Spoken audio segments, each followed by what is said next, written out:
We can no longer stand on ceremony with Klay Thompson. You do not get an infinite pass based off past glories.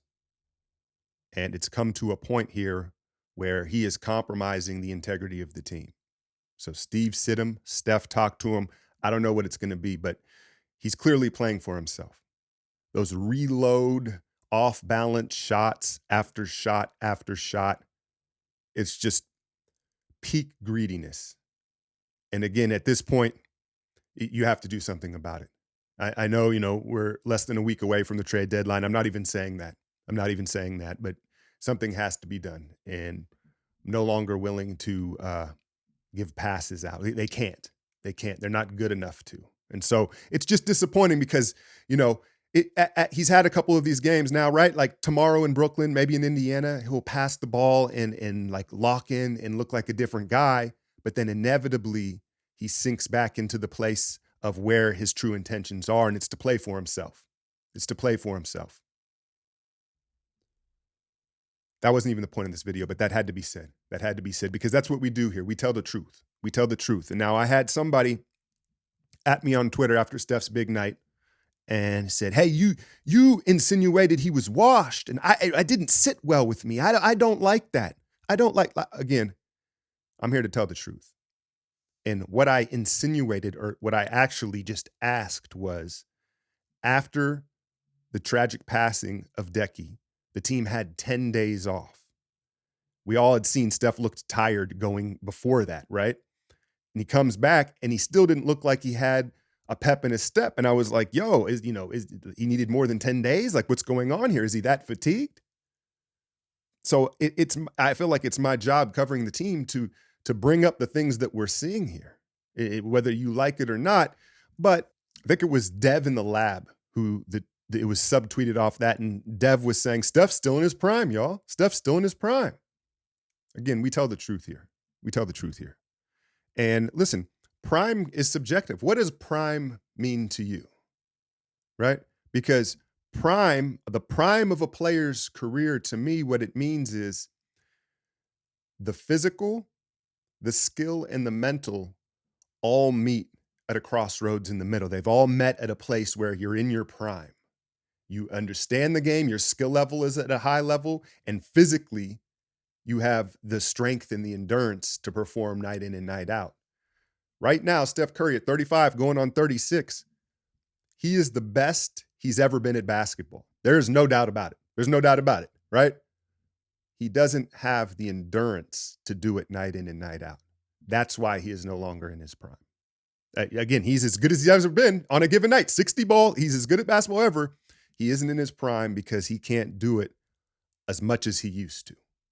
That's the way I see it. But and I don't want to take anything away from Steph's performance. I think that it's a very interesting time right now in the league, right? Again, we're less than a week away from the trade deadline. And if you notice the trend of the teams that tend to be in the most trade rumors headed into that week, they always start winning. All these guys start playing good. And the Hawks were one of those teams catching us in overtime last night in that duel. But back to how we lost that game last night.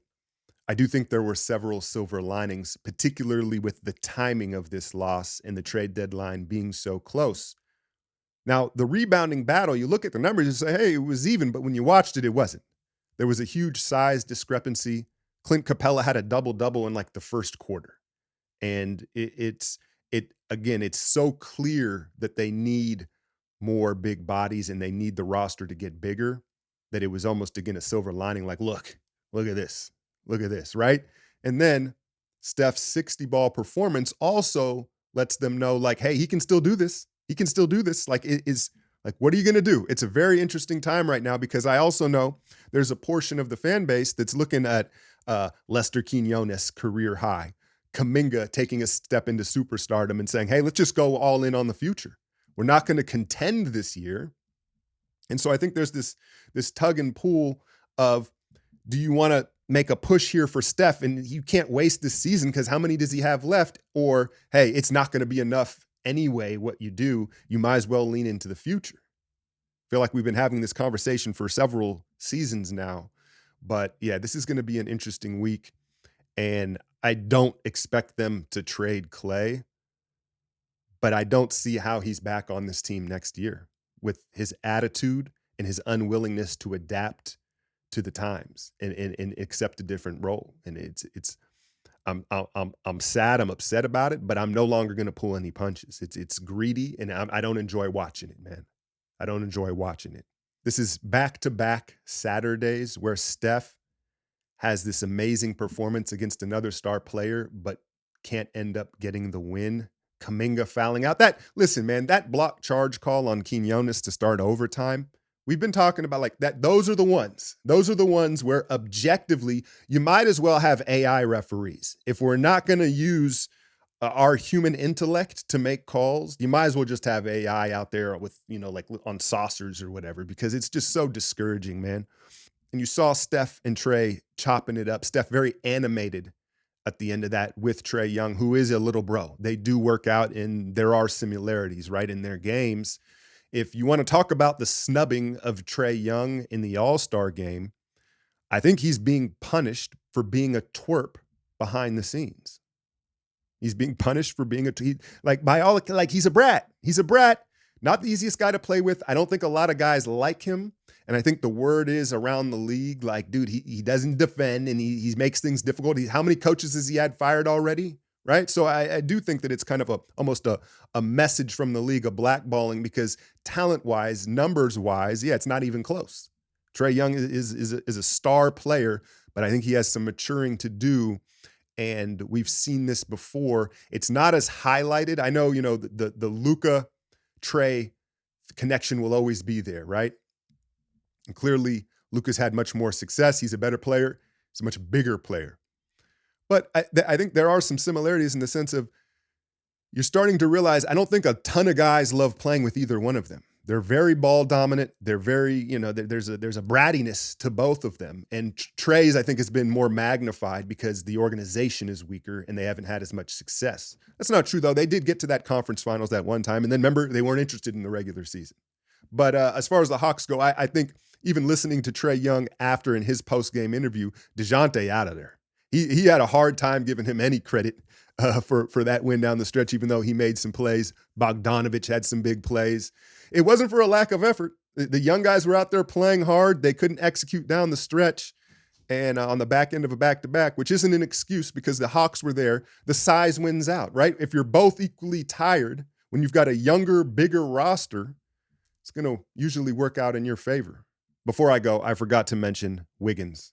Sprained left foot right there at the end of the half. That certainly didn't help our cause. Trying to trap Trae late, we were behind it there at the end of the game. Once it went into overtime, it was going to be a tough uphill climb. You almost wish it was an ankle rather than a foot. When you get into foot injuries, I think there are a lot more variables, and I think the timetable for a return can widen in that scenario. And it just sucks because it seemed like it was finally coming together for Wiggins, right? And he was finally getting his confidence and his bounce back. And now this, but hey, maybe we got to just lean into the youth. Is this season just snake bitten? Just lean into Lester Q, Geese out there, JK, right? I'm having fun watching them, but I think Steph is making it hard for them to do that because he's still performing the way he is. As always, hit that like, share, and subscribe. I'm out, y'all.